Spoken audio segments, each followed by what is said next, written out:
Good morning, 12th class students. I hope that all of you are fine. So we are on chapter number 5, that is surface chemistry. Okay, last time I just give a brief introduction about the chapter and also about some introduction of the first part of surface chemistry, that is adsorption. ठीक है, हमने absorption के बारे में discuss किया. ठीक है, हमने उस एब्जॉर्प्शन और एड्सॉर्प्शन में डिफरेंस देखा. तो अब हम चलिए पहले मैं आपको असाइनमेंट के आंसर्स बता दूं. तो असाइनमेंट आता है given to you, let us discuss that. So first question आपके लिए था, you have to write any 2 characteristics of chemisorption. तो जितनी भी कैरेक्टरिस्टिक्स आपको पता ही थी, लाइक केमिसॉर्प्शन अगर when there is a formation of chemical bond. Okay, और आप लिख सकते हैं chemisorption increases with increase in temperature. Chemisorption have high activation energy. ठीक है, हाई एंथैल्पी ऑफ एड्सॉर्प्शन.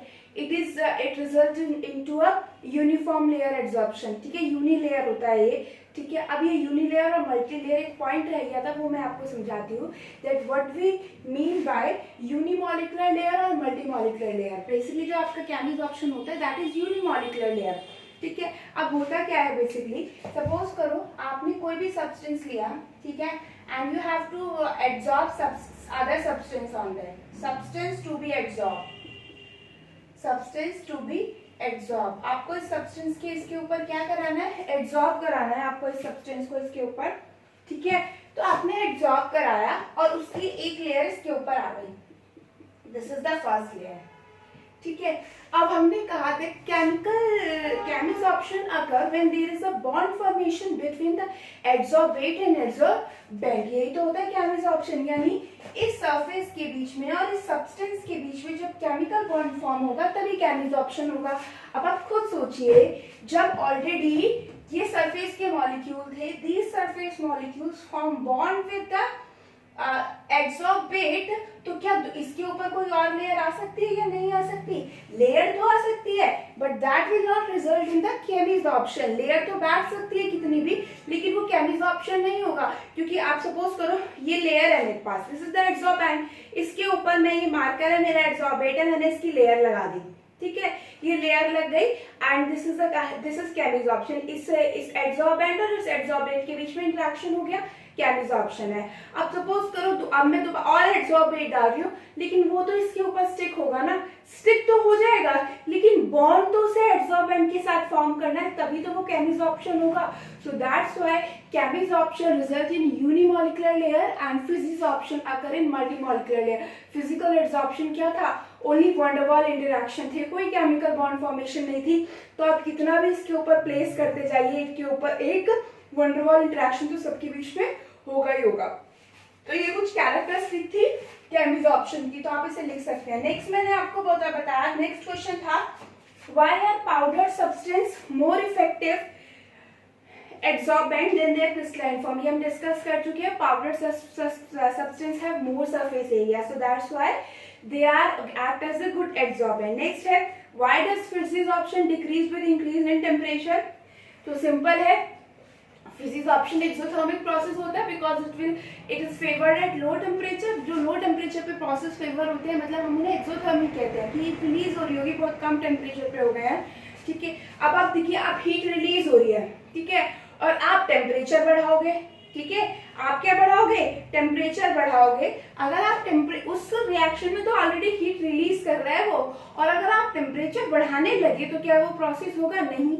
और ये आप ली चैटलियर प्रिंसिपल से भी कर सकते हैं. हम सिंपल कहते हैं, अगर एक्सोथर्मिक प्रोसेस है तो according to Le Chatelier principle, अगर आप टेम्परेचर को इंक्रीज करते हो तो आपका rate of reaction backward direction में चला जाता है. कैसे? आप देखिए, आप कोई भी चीज एब्जॉर्ब करा रहे हो, सपोज करो आपने गैस को किसी सॉलिड पे एब्जॉर्ब कराया है. ठीक है, तो क्या बन गया, गैस, एक सरफेस आ गई सॉलिड प्लस हीट. ठीक है, ली चैटलियर प्रिंसिपल क्या कहता है, ली चैटलियर प्रिंसिपल कहता है, अगर आप इधर कोई चीज बढ़ाओगे, ठीक है, अगर आप इधर कोई चीज बढ़ाओगे तो आपका, अगर इधर वो चीज है, अगर इधर की साइड कोई एक चीज प्रेजेंट है और आप उसे बढ़ा रहे हो, तो रिएक्शन उसके अपोजिट डायरेक्शन में जाएगी उसके चेंज को कम करने के लिए. लेकिन अब आप देखिए, यहाँ पर आप टेम्परेचर बढ़ा रहे हो, इधर टेम्परेचर तो है नहीं. ठीक है, तो अगर इधर टेम्परेचर होता और आप मतलब अगर रिएक्टेंट साइड ही टेम्परेचर ऑलरेडी आप हीट दे रहे होते और आप अगर उस टेम्परेचर को इंक्रीज करते तो रेट तो अपने आप बढ़ता, लेकिन इधर की साइड तो कोई हीट है ही नहीं। हीट किस साइड है? Product side. आप बढ़ा किस साइड है? Reactant side. तो ली चलिए प्रिंसिपल कहता है that as the reaction is exothermic means heat is released during the reaction. So as if you increase the temperature of the surface of the adsorption process, the reaction will shift to backward direction. भाई आप देखो, अगर suppose करो इधर gas है, ठीक है, मैं अगर इधर गैस को बढ़ाऊं तो मेरी रिएक्शन प्रोडक्ट साइड जाएगी, ठीक है। इधर सॉलिड है, मैं सरफेस एरिया बढ़ा दूं, सॉलिड बढ़ा दूं तो भी मेरी रिएक्शन फॉरवर्ड डायरेक्शन जाएगी। लेकिन अगर आप कोई ऐसी चीज बढ़ाते हो जो उस साइड प्रेजेंट ही नहीं है, ठीक है, तो मतलब उसका कोई यूज ही नहीं है उस साइड, आप उसे बढ़ा के कुछ नहीं कर रहे, आप रिएक्शन के रेट को कम कर रहे हो, प्रोसेस की रेट को कम कर रहे हो। तो simply according to Le principle, as the reaction is exothermic the change in temperature, the increase in temperature result in the backward process, मतलब एब्जॉर्प्शन डिक्रीज होगा। उसके बाद नेक्स्ट क्वेश्चन देखिए, मैंने आपको क्या दिया था, नेक्स्ट क्वेश्चन था मल्टीपल चॉइस क्वेश्चन था, at equilibrium position in the process of absorption. कौन सी कंडीशन होती है इक्विलिब्रियम पे? Delta H is equals to delta T delta S, delta H is equals to T delta S. Next है which of the following is true in respect to absorption. Absorption होता है तो मैंने आपको बताया था अगर एब्जॉर्प्शन हो रहा है तो delta G should be greater than 0। Absorption हो रहा है, हम जनरली जो कंसीडर करके चलते हैं फिजिकल एब्जॉर्प्शन पहले डिस्कस किया था, केमिकल तो आपने आया था, तो हम सारी थ्योरीज अपनी फिजिकल एब्जॉर्प्शन के अकॉर्डिंग दी है। तो डेल्टा एच भी क्या होता है? लेस देन 0, ठीक है, और डेल्टा एस भी क्या होता है? एंट्रोपी तो डिक्रीज होती है 0, तो option is C.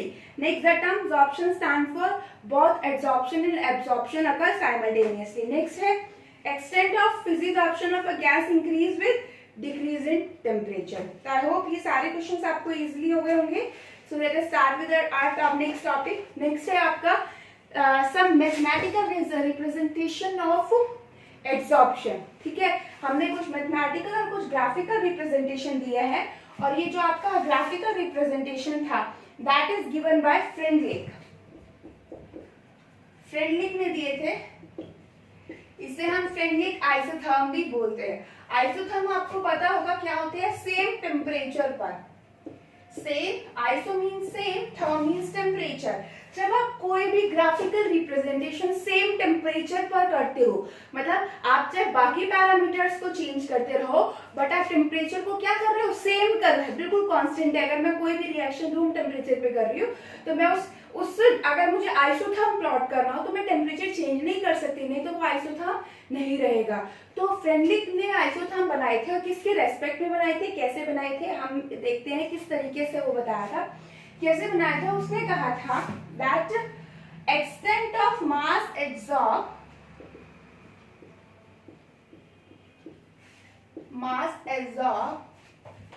of adsorbate on any surface of solid ही हम जनरली लेते हैं, is directly proportional to,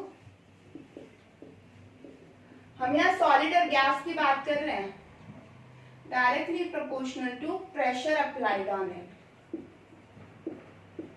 pressure applied on it. ये कोई सॉलिड है, ठीक है, हमारे एनवायरनमेंट में गैस है, आपको पता है गैसेस हाईली कंप्रेसिबल होती है, तो जितना ज्यादा मैं प्रेशर लगाऊंगी, आप देखो आपको दिख नहीं रही गैस पर हो क्या रहा है, अगर मैं प्रेशर लगा रही हूँ तो प्रेशर लगाने से मेरा जो गैस का कांटेक्ट है वो इस सरफेस से इंक्रीज होता जा रहा है। तो ऑब्वियसली बात है जब आप गैस पे प्रेशर लगाओगे तो उसका जो एब्जॉर्प्शन है at a solid surface will increase. तो यही फ्रेंडलिक ने इसी लाइन को लेके आइसोथर्म बताए थे। आप एक्सटेंट ऑफ मास एब्जॉर्ब को उसने कैसे दिया था? एक्सटेंट ऑफ मास एब्जॉर्ब था x by m. This is extent of mass adsorb. Extent of mass adsorb. अब यहाँ पर ये x और m क्या है? ठीक है, ये बेड है, मीन्स ये बेंट है, और इसके ऊपर क्या रखा हुआ है? Wait, absorb wait. भाई ये बेड की तरह नीचे है, बेड की तरह बिहेव कर रहा है, और इसके ऊपर वेट आ गया, यानी x is the mass of the adsorbate that will absorb on the m mass of the adsorbent. जितना भी आपने लिया है एड्सॉर्बेंट लिया है उसका मास आपने m मतलब उसके जितने भी मास पे एब्जॉर्ब होगा, m मास आपने लिया है, मास ऑफ एड्सॉर्बेंट है, ठीक है, उस पर आप x क्या करा रहे हो, एब्जॉर्ब करा रहे हो, ठीक है। तो x बाय m, x हो गया क्या आपका, x is the mass of the gas absorb और and mass m of the absorbent. इस इक्वेशन के अकॉर्डिंग समझ में आ गया होगा, x is the mass of gas absorb and m is the mass of the adsorbent on which that gas is absorbed. So x by m is directly proportional to pressure. This is the sign of directly proportional, ठीक है। और जब हम equation को करते हैं directly proportional to pressure की power 1 bye n आता है, ठीक है, 1 बाय n। ये कुछ पावर है, n एक आपका कांस्टेंट होता है that will depend on the nature of adsorbent and the gas. ये nature of adsorbent and gas पे डिपेंड करेगा at a particular temperature. Temperature same है तो n कभी भी चेंज नहीं होगा, इसलिए मैं n को कांस्टेंट बोल रही हूँ because I am talking about the isotherm air. तो n basically adsorbent, nature of adsorbent पे डिपेंड करता है और आपके मास पे डिपेंड करता है, आपके नेचर ऑफ एड्सॉर्बेंट पे, और उसके साथ साथ आपके प्रेशर पे डिपेंड करेगा एट कांस्टेंट टेम्परेचर, ठीक है। उसके साथ साथ अगर आप k की बात करो तो k भी, k अब कहाँ आएगा, अब आप देखिए, हमें पता है जब भी हम कोई भी इक्वेशन पढ़ते हैं if the sign of directly proportional was there तो x वहां पर एक कांस्टेंट आता है, तो यहाँ पर आ गया k p की power 1 by n। This is the equation that is for absorption isotherm. Freundlich के अकॉर्डिंग इक्वेशन थी x by m is equal to k p की पावर 1 by n। k और n दोनों ही आपके कांस्टेंट है that will depend on the nature of absorbent and the gas at a particular temperature. दोनों constant है, दोनों absorbent पे depend करेंगे और गैस पे डिपेंड करेंगे एट अ कांस्टेंट टेम्परेचर। तो आई होप इतना इक्वेशन आपको क्लियर हुआ। अब हम इस इक्वेशन से पहले ग्राफ बनाते हैं, ठीक है, फिर इस इक्वेशन को हम थोड़ा मॉडिफाई करके ग्राफ बनाएंगे। तो अब हम आइसोथर्म ड्रॉ करते हैं। तो पहले तो आपको समझ में आ गया होगा, जैसे जैसे आप इन दोनों की वैल्यू बढ़ाओगे, ठीक है, आपको जितना ज्यादा एब्जॉर्ब रेट को बढ़ाओगे उतना ज्यादा, आप प्रेशर जितना बढ़ाओगे एब्जॉर्प्शन उतना ज्यादा होता चला जाएगा। तो चलिए अब हम इस इक्वेशन को प्लॉट करते हैं। ये मेरा x बाय m है और यहाँ पर मेरा प्रेशर आएगा, ठीक है। 1 बाय m तो आपका कांस्टेंट है तो उसकी जरूरत नहीं है। तो जैसे जैसे मैं प्रेशर बढ़ाऊंगी, स्ट्रेट लाइन इक्वेशन तो हम इसे कंसिडर नहीं कर रहे, जैसे जैसे मैं प्रेशर बढ़ाऊंगी वैसे वैसे मेरा एब्जॉर्प्शन इंक्रीज होगा। आपको देख सकते हैं जैसे जैसे आप प्रेशर बढ़ा रहे हो वैसे वैसे आपका एक्सटेंट ऑफ एब्जॉर्प्शन क्या हो रहा है, इंक्रीज, ठीक है। अब ये तो सपोज करो मेरा T1 था, अब मैंने ये का मतलब मैंने प्रेशर पहले यहाँ से स्टार्ट किया, सपोज करो प्रेशर मेरा 1 बार था, 1 बार पे इतना है, 2 बार पे इतना है, 3 बार पे इतना है, 4 बार पे इतना है, लेकिन टेम्परेचर मेरा कांस्टेंट है। लेट सपोज करो मेरा T1 दैट इज 273 केल्विन, मतलब मैंने सारी कंडीशन 273 केल्विन पे कैलकुलेशन किया। अब मैं क्या करती हूँ, टेम्परेचर को चेंज, मतलब अब अपने सेटअप को मैं थोड़ा और टेम्परेचर पे चेंज हो जाती हूँ, फिर मैं स्टार्टिंग से स्टार्ट करूंगी। तो मैंने क्या किया, मैंने अपने टेम्परेचर को डिक्रीज कर दिया, कम कर दिया। तो मैंने क्या देखा, मुझे लाइन थोड़ी ऊपर मिली T2, ठीक है। मैंने अपने टेम्परेचर को क्या किया है, डिक्रीज किया है, तो मुझे लाइन थोड़ा ऊपर मिला। उसके बाद और मैंने टेम्परेचर को डिक्रीज किया तो मुझे लाइन और ऊपर मिला T3, 194। आप कितना भी संपर्क कर लो। तो आप देख सकते हो फिजिकल एब्जॉर्प्शन की बात हो रही है यहाँ, क्यों, as you are decreasing the temperature the absorption increases. देखिए पहले कितना कम एक्सटेंट ऑफ एब्जॉर्प्शन था, जैसे ही अपने टेम्परेचर किया एक्सटेंट ऑफ एब्जॉर्प्शन बढ़ गया और फिर उससे ज्यादा बढ़ गया, ठीक है। अब आप देख रहे हैं लास्ट में जाके ये क्या हो रही है, लाइन कांस्टेंट हो रही है, ऑलमोस्ट कांस्टेंट हो रही है, मतलब ऐसे स्ट्रेट जाने लगी है धीरे धीरे, ठीक है। इसका मतलब क्या होता है कि after a certain amount of pressure the extent of absorption will become constant. मतलब आप कितना भी प्रेशर बढ़ाते रहिए एक्सटेंट ऑफ एब्जॉर्प्शन पे कोई इफेक्ट नहीं पड़ेगा, and that pressure is known as saturation pressure. हम उसे क्या बोलते हैं, सैचुरेशन प्रेशर। मैं यहाँ लिख देती हूँ PS, that is saturation pressure. Saturation pressure, saturation का मतलब है अब सैचुरेशन लेवल आ गया है, मतलब उससे ज्यादा आप कोई भी चीज नहीं कर सकते। तो जब ये कांस्टेंट होना शुरू हो जाएगी, बुक में नहीं है ये एक्स्ट्रा मैं आपको बता रही हूँ, जब आपका absorption isotherm according to this equation will become constant, according to this equation I am talking about, इस इक्वेशन के अकॉर्डिंग अगर वो कांस्टेंट हो जाता है तो उस केस में हम देखते हैं वहां पर हमें सैचुरेशन प्रेशर मिलता है। अगर हम उस पॉइंट को नोट करें, the pressure above which no absorption will take place. भाई एब्जॉर्प्शन की भी तो कोई लिमिट होगी ना, एक के बाद एक लेयर करते जा रहे हो आप, कितना वन टू वन इंटरेक्शन होगा।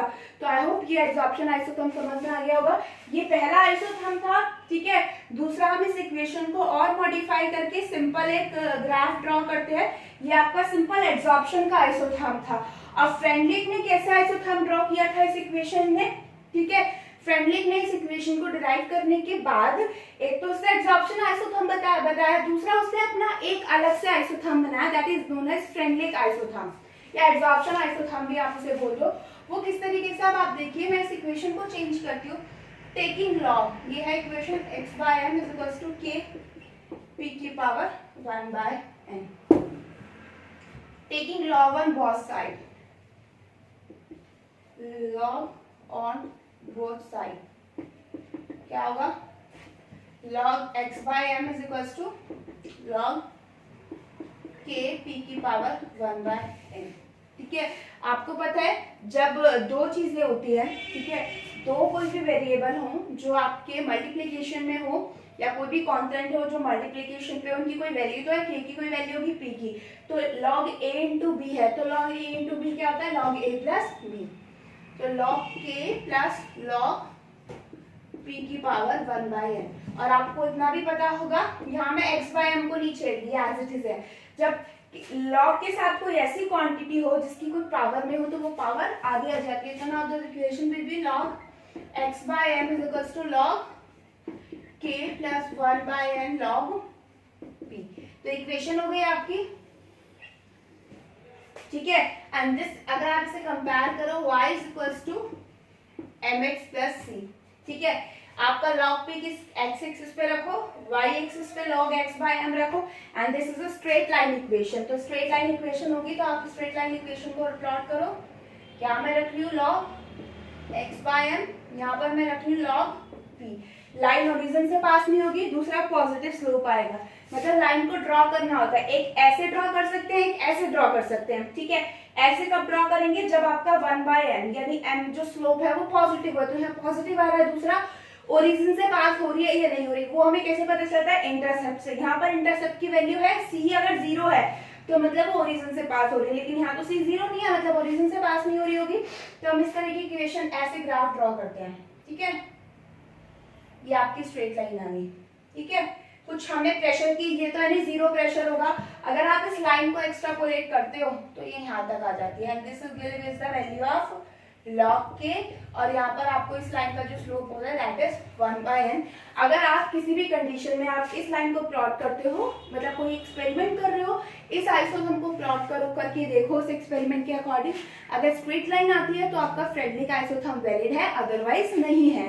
आप इस इक्वेशन में एक चीज और देख सकते हो, यहाँ पर अगर मैं n की वैल्यू, बेसिकली n की वैल्यू 0 से 1 के बीच में होती है, और इनफैक्ट आपको पता है 0 हो गया तो इनफाइनाइट हो गया, बेसिकली 0.1 से 0.5 के बीच में होती है, ठीक है। जो आपकी n की वैल्यू होती है 0.1 से 0.5 के बीच में।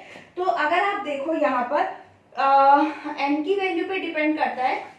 जैसे अगर मेरा 1 by n ही 0 हो जाए, क्या हो जाए, 1 by n 0, अगर मेरी 1 by n की 0 है तो मेरा एक्सटेंट ऑफ एब्जॉर्प्शन प्रेशर पे डिपेंड नहीं करेगा। अगर मेरी ये वाली वैल्यू 0 हो जाए तो ये पूरा 0 हो जाएगा, तो एक्सटेंट ऑफ एब्जॉर्प्शन इस पे डिपेंड नहीं करेगा।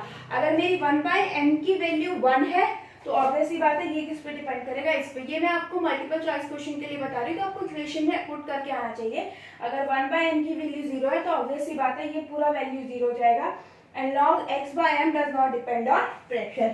तो ये आपका हो गया absorption isotherm for a solid on which a gas is absorb, ठीक है। अब हमें पता है कुछ सॉलिड ऐसे भी होते हैं जो सॉल्यूशन से भी एब्जॉर्प्शन करा लेते हैं, ठीक है। सॉल्यूशन फेज से भी उसमें क्या हो जाता है, एब्जॉर्प्शन। जैसे चारकोल है, ठीक है, चारकोल में मैंने एसिटिक एसिड का सॉल्यूशन डाला, ठीक है, कुछ टाइम में देखती हूँ, बाद में देखती हूँ H पॉजिटिव की कंसेंट्रेशन में चेंज आता है, कम हो जाती है। तो इसका मतलब क्या हुआ होगा, कुछ ना कुछ एसिडिक एसिड चारकोल पे क्या हुआ होगा, एब्जॉर्ब हुआ होगा, जो पाउडर चारकोल आता है। तो कुछ ऐसे भी होते हैं आपके जो सोल्यूशन से भी क्या करते हैं, एब्जॉर्प्शन करते हैं। कुछ सब्सटेंस आपके सोल्यूशन से भी एब्जॉर्प्शन दिखाते हैं। उसके लिए भी एक और आइसोथर्म आया था, थोड़ा सा चेंज हुआ था। वहां पर क्या होगा, प्रेशर की जगह क्या आ जाएगा, concentration, because we are talking about the solution. और अगर आप सॉल्यूशन फेज की बात करें, मतलब जब आप सॉल्यूशन से एब्जॉर्प्शन कराते हैं किसी सॉलिड में, मतलब एब्जॉर्बेंट तो सॉलिड है और एब्जॉर्बेट जो है वो आपका क्या है, सॉल्यूशन।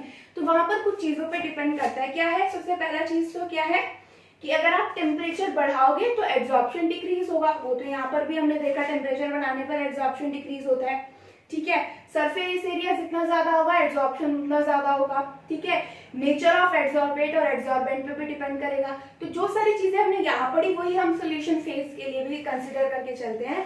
और सिर्फ इक्वेशन में चेंज क्या आता है, इक्वेशन में इतना चेंज आता है बेटा, दैट ये तो था, ये आपका सॉलिड है और सॉलिड पे आपने क्या एब्जॉर्ब कराई है, गैस। ठीक है, और अगर मैं यहाँ पर लिक्विड लूं, liquid is absorb on solid, तो इक्वेशन चेंज हो जाती है, x by m is equals to k c की power 1/8। c is the concentration of solution। तो आई होप ये इक्वेशन भी आपको समझ में आ गई होगी। ठीक है, तो आप वैसे ही ग्राफ प्लॉट कर सकते हैं, आपका सिंपल चाहे जैसे x by m और c के अगेंस्ट, x by m और c के, या log x by m versus log c के रेस्पेक्ट में आप इजीली ग्राफ प्लॉट करके देख सकते हैं। तो I hope that the general process about absorption and the absorption isotherm are clear to you. तो ये हमारा सबसे पहला टॉपिक था, that is related to absorption. चलिए अब हम थोड़ा सा आगे चलते हैं, let us lead toward the next topic, that is colloid. Colloid, यहाँ पर हम आ जाते हैं कॉलॉइड पर। ठीक है, एब्जॉर्प्शन आइसोथर्म तक आई होप सबको क्लियर हो गया होगा। ठीक है, अब हम आते हैं यहाँ पर आपके कॉलॉइड पर। अब कॉलॉइड क्या होते हैं, बेसिकली कॉलॉइड कोई सब्सटेंस नहीं है, it is not a substance कि आप इसे एक अलग से सब्सटेंस का नाम दे रहे हैं। It is a state of substance that will depend on the particle size. ये क्या है, स्टेट है एक सब्सटेंस की, that will depend on the particle size. How many state of a substance are there, 3, solution, colloid और suspension. ये हमने 9th में बहुत अच्छे से पढ़ा है about solution, colloid and suspension. तो वहां पर अगर हम देखें तो क्या बेसिक क्या डिफरेंस होता है। ठीक है, अगर आप सपोज करो आपने कोई भी कंटेनर लिया है, ठीक है, इसमें ऑलरेडी कोई सब्सटेंस पड़ा हुआ है।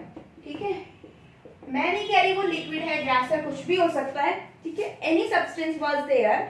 अब हम कैसे पता चलेगा हमें कॉलॉइड है क्या है क्या नहीं है। तो अगर हम देखें तो आप, मैं इसमें कोई भी नया सब्सटेंस ऐड कर रही हूँ। ठीक है, अगर वो सब्सटेंस इतना है, मतलब वो डिसॉल्व हो जाए, या पार्टिकल साइज देखिएगा आपका, I have take 3 beaker, in 3 beaker some of the substance is already present, उसमें मैंने और सब्सटेंस डाला। अगर आप उनके पार्टिकल का साइज आपको दिख रहा तो आपको तीनों के पार्टिकल साइज में डिफरेंट लगेगा। ठीक है, यहाँ पर अगर मैं बात करूँ पार्टिकल साइज की, that I am adding the size of one particle is less than 1 nanometre in diameter. Diameter की बात कर रही हूँ, less than 1 nanometre in diameter. यहाँ पर जो पार्टिकल है it is around 1 nanometre to 1000 nanometre, और यहाँ पर आएगा greater than 1000 nanometre particle size in diameter that we are adding. ठीक है, 1 नैनोमीटर से कम का होता है। ठीक है, बहुत जल्दी उसमें डिसॉल्व हो जाता है, पार्टिकल बहुत जल्दी डिसॉल्व हो जाता है, आप उसे इजीली नहीं देख सकते। ठीक है, और ये एग्जांपल है शुगर इन वाटर का। जैसे अगर आप शुगर को वाटर में डिसॉल्व करते हो तो शुगर आपको विजिबल नहीं होती डिसॉल्व होने के बाद। इनफैक्ट अगर आप माइक्रोस्कोप की हेल्प से भी देखो तो भी विजिबल नहीं है। हाँ, अगर आप अल्ट्रा इलेक्ट्रॉनिक माइक्रोस्कोप से देखें तो विजिबल हो जाएगा, बट नॉर्मल माइक्रोस्कोप से विजिबल नहीं होता। और ऐसे टाइप के हम सब्सटेंस को बोलते हैं सोल्यूशन। क्या बोलते हैं, सोल्यूशन। नेक्स्ट आपका आता है 1 नैनोमीटर से 1000 नैनोमीटर। ठीक है, ये क्या होता है, आपको देखने में तो लगेगा मिक्स हो गए। इसका एग्जाम्पल मैं आपको बता दे रही हूँ, मिल्क। ठीक है, मिल्क जो है वो इस सेकंड कैटेगरी का एग्जाम्पल है। देखने में तो हमें एक सा लगता है मिल्क, बट आपको पता है आप जब उसे गर्म करते हो तो उसमें फैट अलग आ जाता है, जो आपकी क्रीम होती है वो अलग निकल जाती है। इट मीन्स ऐसे कुछ पार्टिकल हैं जो उसमें सस्पेंडेड रहते हैं, ठीक है, उसमें रहते हैं, हमें दिखते नहीं है, लेकिन अगर मैं उन्हें माइक्रोस्कोप से देखूं, जो आपके अल्ट्रा माइक्रोस्कोप होते हैं उनसे वो इजीली विजिबल हो जाते हैं। और ये सेकंड कैटेगरी आपकी होती है कॉलॉइड की। किसकी होती है? कॉलॉइड की। और लास्ट वाला तो एग्जांपल मैं आपको बता दूं, आप सैंड को वाटर में डिसॉल्व करो, पार्टिकल दिखते दिखते चले जाएंगे, कुछ नहीं होना, सस्पेंशन। ठीक है, तो आई होप आपको समझ में आया होगा मैंने क्यों बोला that it is a state of a substance, because the particle size lies between 1 to 1000 nanometer in diameter, और इन मीटर अगर आप लेते हो तो 10 raised to power -9 to 10 raised to power -6 metre होता है। 10 की पावर -9 to 10 की पावर -6 metre, because 1 nanometre is equal to 10 की पावर -9 मीटर। ठीक है, तो ये आपके कॉलॉइड होते हैं। ठीक है, अब कॉलॉइड को डिफाइन कैसे करते हैं? ठीक है, कॉलॉइड को हम डिफाइन करते हैं, it is a heterogeneous mixture. मैं लिख देती हूँ, कॉलॉइड को डिफाइन कर देती हूँ।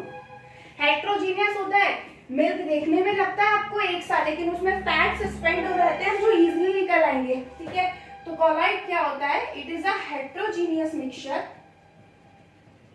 heterogeneous mixture in which a substance is dispersed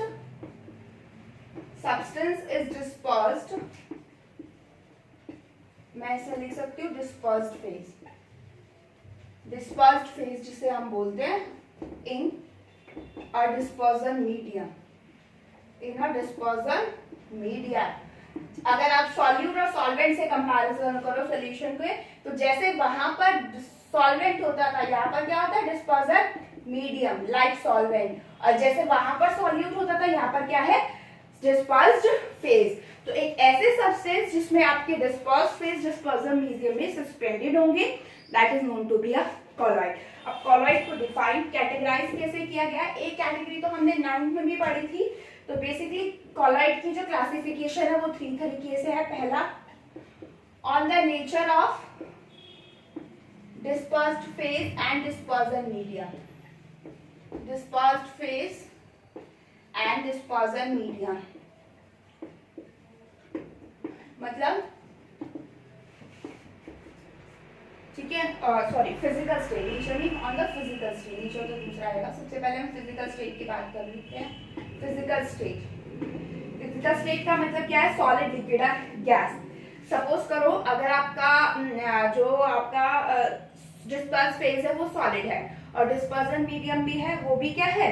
solid है। तो आपको उसका एग्जांपल दिखाएंगे, जैसे में जेमस्टोन्स। ठीक है, जो आपके जेमस्टोन्स बनाए जाते हैं वो एक कॉलॉइड ही होते हैं, and this comes under the category in which disperse phase and dispersion medium both are solid. Solid in liquid, ये आपका मिल्क का एग्जांपल हो गया।